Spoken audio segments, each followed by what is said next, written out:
दोस्तों नमस्कार। आज मेरे साथ इंग्लैंड से जुड़ गए हैं बड़े भाई रोहित अहलावत जी।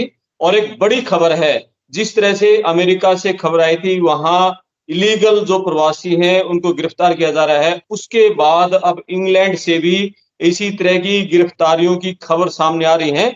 और लगातार जो भारतीय इंग्लैंड में गए हुए हैं उनके पेरेंट्स में भी यहाँ भारत में चिंता बढ़ गई है। और इंग्लैंड से लाइव मेरे साथ जुड़ गए हैं रोहित जी। रोहित जी बताएंगे कि किस तरह का माहौल है, कैसे वहां गिरफ्तारियां हो रही हैं, कब से गिरफ्तारियां चल रही हैं, कितने लोग वहां पकड़े गए हैं, कितनों को डिपोर्ट किया है, पूरा सिस्टम क्या है। जो ऋषि सुनक जो भारतीय मूल के प्रधानमंत्री थे, उनके बाद जो स्टारमर प्रधानमंत्री बने हैं, उन्होंने अवैध प्रवासियों की गिरफ्तारी लगातार तेज कर रखी है। तो पूरा किस तरह की हलचल है, कितने लोग अब तक गिरफ्तार किए जा चुके हैं और ये किस तरह के लोग हैं, कैसे वहां पहुंचे थे, विस्तार से बातचीत करेंगे। आप वीडियो को शेयर करना, चैनल को सब्सक्राइब करना और अपने कमेंट्स जरूर लिखना। आपके भी कोई सवाल हैं तो रोहित भाई से हम लगातार बातें करेंगे, वो आपके सवालों को भी जानने की कोशिश करेंगे। जी रोहित जी नमस्कार। नमस्कार कर्मपाल जी और सभी हरियाणा वासियों को, भारतवासियों को मेरी तरफ से हाथ जोड़ के राम राम। जी, पिछले 48 घंटे से अब इंडिया के पूरे सोशल मीडिया पर, टेलीविजनों में यही खबर है कि अमेरिका के बाद अब इंग्लैंड में भी धरपकड़ शुरू हो गई है। जो इलीगल प्रवासी हैं उनकी गिरफ्तारियां की जा रही हैं। पूरा मामला बताओ, किस तरह का माहौल यहाँ इंग्लैंड में है अभी? देखिए कर्मपाल जी, मैं अपनी बात को शुरू करना चाहूंगा। इन वेस्टर्न कंट्रीज की राजनीति के मुद्दे क्या होते हैं। जी। जब भी कोई चुनाव होता है तो विपक्ष की पार्टी का मेन मुद्दा होता है कि हम इलीगल इमिग्रेंट्स को कंट्रोल करेंगे, जो गैर कानूनी तौर पर देश में आते हैं उन पे हम कंट्रोल करेंगे। यही मुद्दा ट्रंप ने अमेरिका में दिया था और यही मुद्दा हमारी ओपोजिशन जो लेबर पार्टी है उन्होंने दिया था कि हम माइग्रेशन को कंट्रोल करेंगे।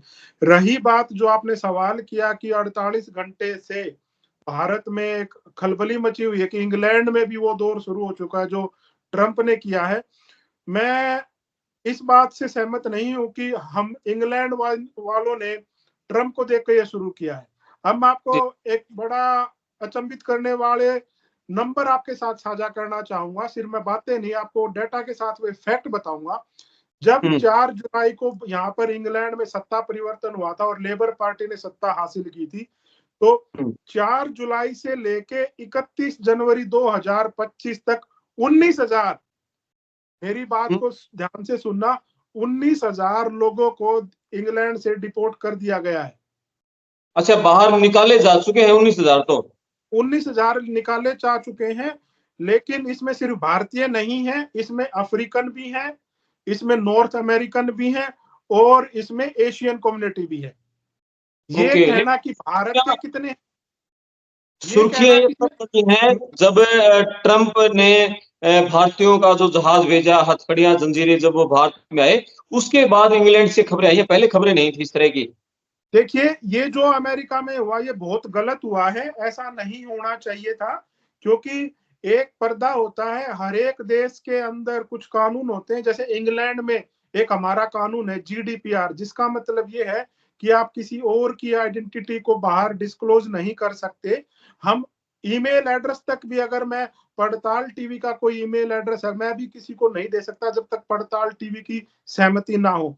जो अमेरिका ने किया वो बहुत गलत किया। वो वीडियो और फोटोज वायरल नहीं करने थे। वो एक प्रोटोकॉल होता है, अमेरिका ने ये प्रोटोकॉल तोड़ा है। ऐसा नहीं है कि डिपोर्टेशन नहीं होता, डिपोर्टेशन हर कंट्री से होता है। ठीक है। अब जैसा मैंने बताया, अब 19,000 लोग जुलाई से लेकर जनवरी तक जा चुके हैं। लेकिन जो ट्रंप ने अमेरिका में किया वो तो पिछले हफ्ते की कहानी है।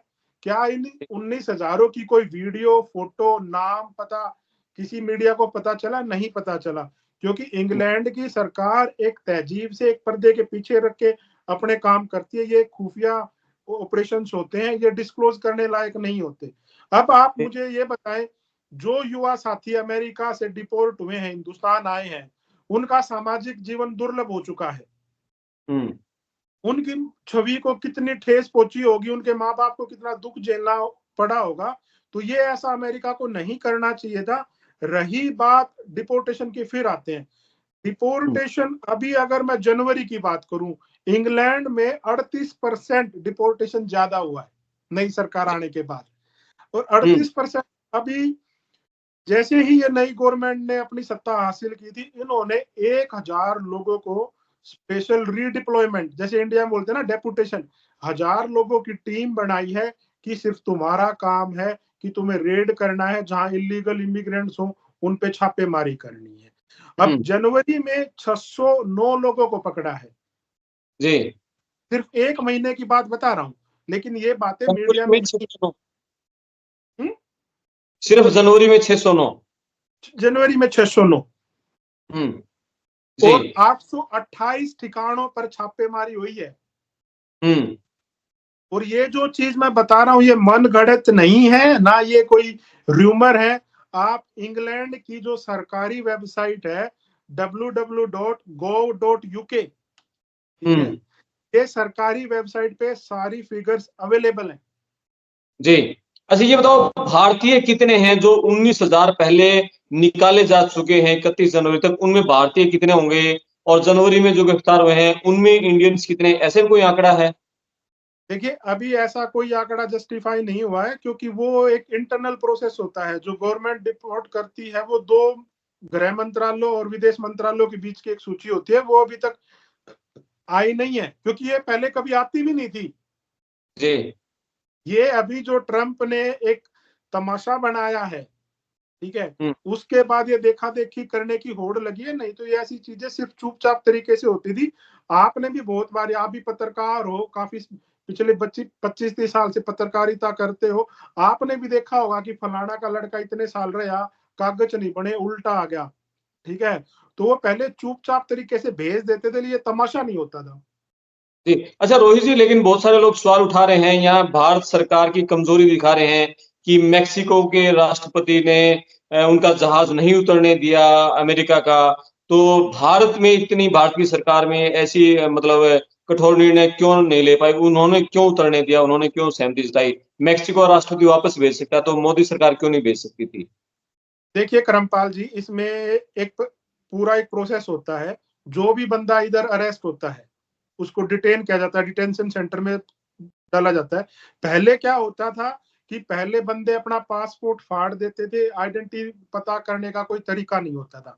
अब हुँ। क्या है, सिस्टम सब ऑनलाइन हो चुका है, अपग्रेड हो चुका है, टेक्नोलॉजी का जमाना है। अब जैसे ही फिंगरप्रिंट्स होते हैं, ठीक है, हुँ। तो यहाँ यूके में जो रेड मारते हैं, वो 1 मिनट में वो अपनी बायोमेट्रिक की मशीन साथ में लेके आते हैं। जैसे ही फिंगरप्रिंट्स होती है, ये पता चल जाता है कि ये इस कंट्री में कब आया था और कैसे आया था, ठीक है। ओके। तो जब ये पता चलता है कि ये हिंदुस्तान से है, पाकिस्तान से है या अफ्रीका से है, तो वो हुँ। सारी डिटेल वो यहाँ पे जो इंडियन हाई कमीशन है उसको दी जाती है कि ये तुम्हारा बंदा हमने डिटेन किया है, अब ये तुम्हारी जिम्मेदारी बनती है कि तुम इसको वापस लेके जाओ, ठीक है। तो जब वो उसकी भारतीय नागरिक होने की वो आइडेंटिटी पता चल जाती है, तो भारत सरकार मना नहीं कर सकती कि हम इसको हुँ। नहीं लेंगे। जी। लेकिन तो ये जो, मेक्सिको के राष्ट्रपति ने तो मना किया। यही एक सवाल लोग कमेंट्स कर रहे हैं। देखिए, अब मुझे मैक्सिको की और उनकी क्या प्रोसेस है, क्या उन्होंने किया है, क्या उन्होंने ये बताया कि मैक्सिकन सिटीजन है कि नहीं है, अब वो मैक्सिका और अमेरिका की बात है। अब जी, जी। जो पुराने लोग बायोमेट्रिक होने से पहले यहाँ इंग्लैंड आए थे, ठीक है, हुँ। वो आज तक कभी सरकार उनको ये ही नहीं प्रूव कर पाई कि भारतीय है कि नहीं है। जी। अच्छा ये इंग्लैंड में जो छापेमारी चल रही है, कहाँ-कहाँ छापेमारी हो रही है? किन जगहों पर ये खबरें आ रही है, जो भारत के रेस्तरां हैं, वहाँ भी छापेमारी ज़्यादा हो रही है? ये सिर्फ गलत बात है कि ये कहना कि सिर्फ भारतीय रेस्तराओं पर छापेमारी हो रही है, नहीं।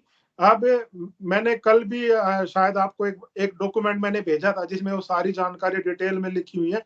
उसमें ब्यूटी पार्लर शॉप से लेके, कार वॉश से लेके, रेस्टोरेंट तक लेकर, कहीं किसी साइट पे कंस्ट्रक्शन चल रही है, वहां पर हर जगह पर छापेमारी हो रही है और बड़े ताबड़तोड़ तरीके से हो रही है।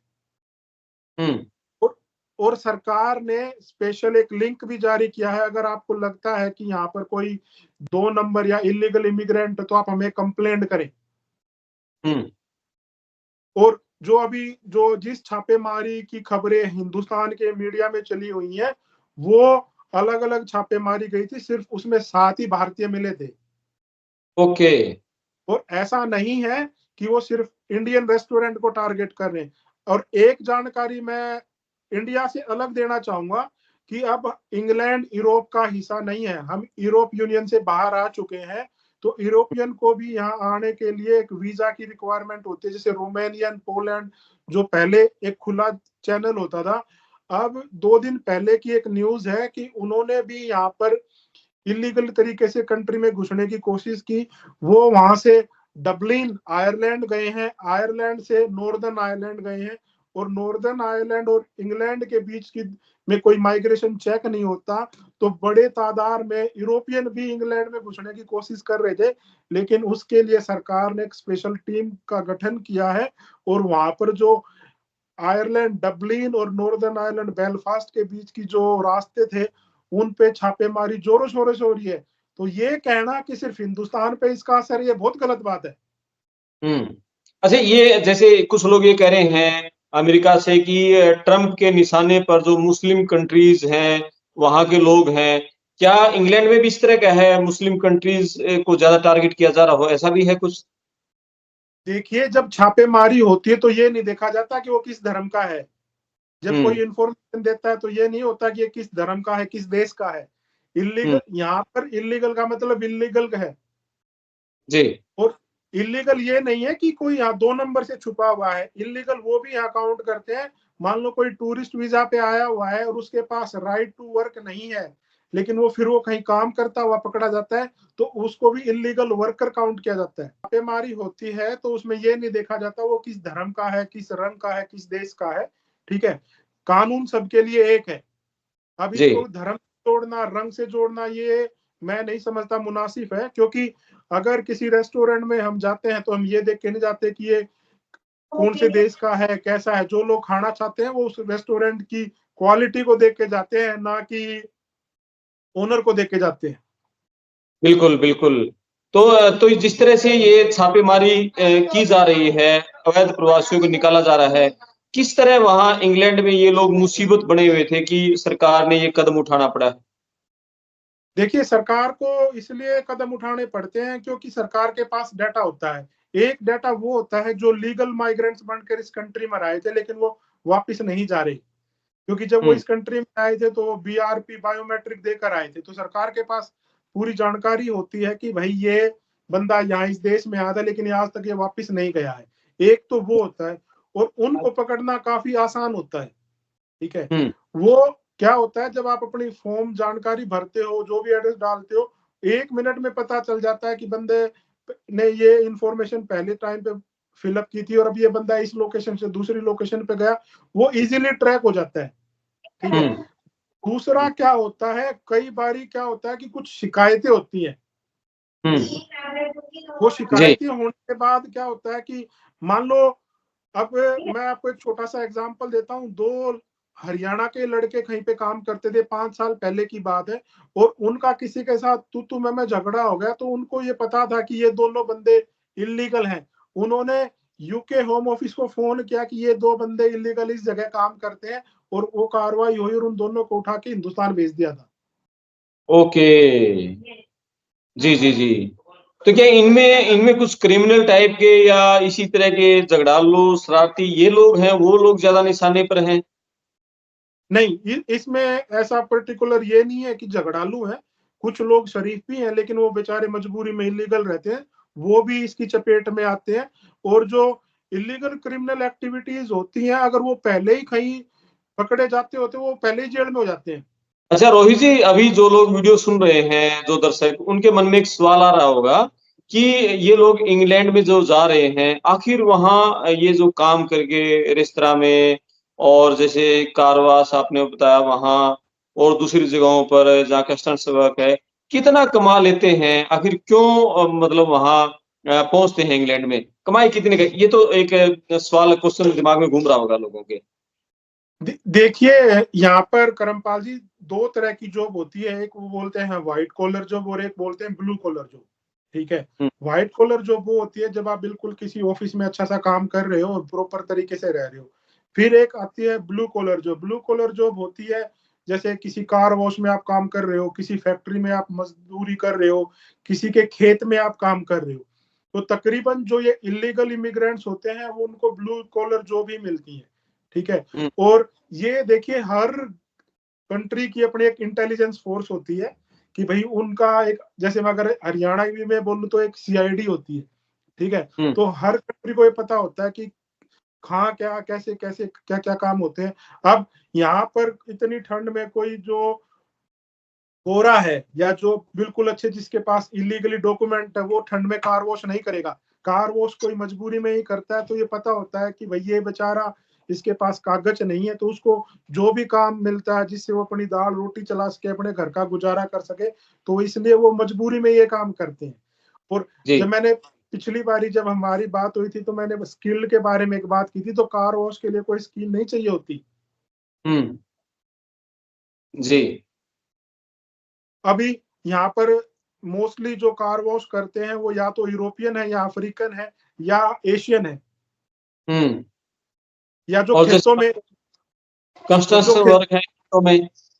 हाँ, कंस्ट्रक्शन वर्क में भी यही हाल है, क्योंकि ऐसा नहीं है कि यहाँ के लोकल काम नहीं करते, यहाँ के लोकल भी काम करते हैं, लेकिन जो बड़े, अब शोषण क्या होता है, जैसे कहते हैं ना कि अपना अपने कोई मारता है, तो जो कंस्ट्रक्शन लाइन है यहाँ पर, जो बंदे एशियन की बात करूं या अफ्रीकन की बात करूं या पंजाबी या हरियाणा की बात करूं, वही अपनों का शोषण करते हैं। क्योंकि अगर किसी के पास डॉक्यूमेंट है, उसके पास राइट टू वर्क है, तो वो 1 घंटे के 11.5 या 12 पाउंड का हकदार होता है, जो एक महंगी मजदूरी लगती है। लेकिन अगर किसी के पास कागज नहीं है, वो वही काम 5 या 6 पाउंड में करता है या 7 पाउंड में काम करता है, क्योंकि उसके पास कागज नहीं है। तो ये एक तरह से आर्थिक और मानसिक और शारीरिक शोषण भी होता है।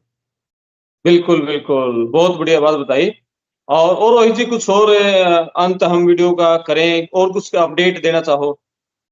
देखिए, मैं एक ही बात कहना चाहता हूँ कि इंग्लैंड में जो भाई आए हुए हैं, जो भाई अभी जनवरी में आए हैं, जो भाई अभी अक्टूबर में पढ़ाई के लिए आए हैं, वो अपनी पढ़ाई पूरी करें। देखिए, समय एक जैसा नहीं रहता है। अभी मारामारी ज्यादा हो रखी थी कोविड के बाद, केयर होम वीजा में काफी लोग आए थे, और यहाँ जैसे मैंने बताया था कि 2-2.5 लाख लोग तो भारत से ही आए थे, 7.5 लाख लोग पूरी दुनिया से आए थे। अब ये छापेमारी चलेगी, जो इलीगल रहते हैं उनको काफी हद तक अपने देश में भेजा जाएगा, फिर यहाँ पर रिक्वायरमेंट होगी। ऐसा नहीं है कि रिक्वायरमेंट नहीं होगी, जो आखिर तक डटेगा उसको यहाँ अच्छा ऑप्शन मिलेगा काम करने का। ओके। हाँ, मेरी बात को समझने की कोशिश करना करमपाल जी। वहां रहना है तो लीगल वे में रहें। जी, जी। ये एक दौर है, हर 10-15 साल के बाद हर वेस्टर्न कंट्रीज में आता है। बिल्कुल, बिल्कुल। जब मैं इस देश में खासकर इंडियन बच्चे होते हैं, स्टडी वीजा पर जाते हैं, 1 नंबर में लीगल जाते हैं, फिर फीस ना भरनी पड़े, वो छोड़ के कमाने लग जाते हैं, इलीगल हो जाते हैं, वो गलत है। जब मैं 2008-9 में इस देश में आया था, बिल्कुल ऐसे ही हालात थे जो आज के हालात है, ठीक है। और वह उस टाइम पे ऐसे ही जहाज भर के आते थे बच्चों के, जैसे आज आ रहे हैं। लेकिन 2 साल के बाद ऐसे ही गए थे जैसे अब शुरू हो रखे हैं जाने। लेकिन जो उन 2 या 3 साल में वहां डटा रहा, जिसने थोड़ी मेहनत की, पैसे का कम लालच करके भविष्य का ज्यादा लालच किया, वो टिक गए थे, नहीं तो बाकी सब हिंदुस्तान वापस चले गए थे। जी, जी, जी, जी, जी। बहुत बढ़िया, शायद एक नई हमने जानकारियाँ इसमें दी है, बहुत अच्छा। और मुझे उम्मीद है कि जो बच्चे स्टडी वीज़ा पर गए हैं इंग्लैंड में या जाना चाहते हैं, वो वीडियो को सुन के ध्यान रहेंगे कि वहाँ उनको पढ़ाई नहीं छोड़नी है, पढ़ाई पूरी करना है और लीगल वे में रहना है, इल्लीगल वे में रहना है। और ये सिर्फ़ इंग्लैंड नहीं, हर देश में होता है। चाहे आप अमेरिका जाएँ, वहाँ भी बहुत सारे बच्चे पढ़ाई छूट के असाइलम लगा देते हैं, जो बिल्कुल गलत है। और नई जानकारियों के लिए रोहित जी लगातार आपसे हम बातचीत करते रहेंगे। और बहुत-बहुत धन्यवाद। मुझे उम्मीद है कि दर्शकों को काफ़ी कुछ नई जानकारी मिली होंगी और दर्शकों के भी कुछ सवाल हैं तो कमेंट बॉक्स में ज़रूर लिखें, रोहित भाई से हम लगातार बातचीत करते रहेंगे। जी, रोहित जी नमस्ते, धन्यवाद आपका। धन्यवाद जी, शुभ रात्रि। थैंक यू, नमस्कार।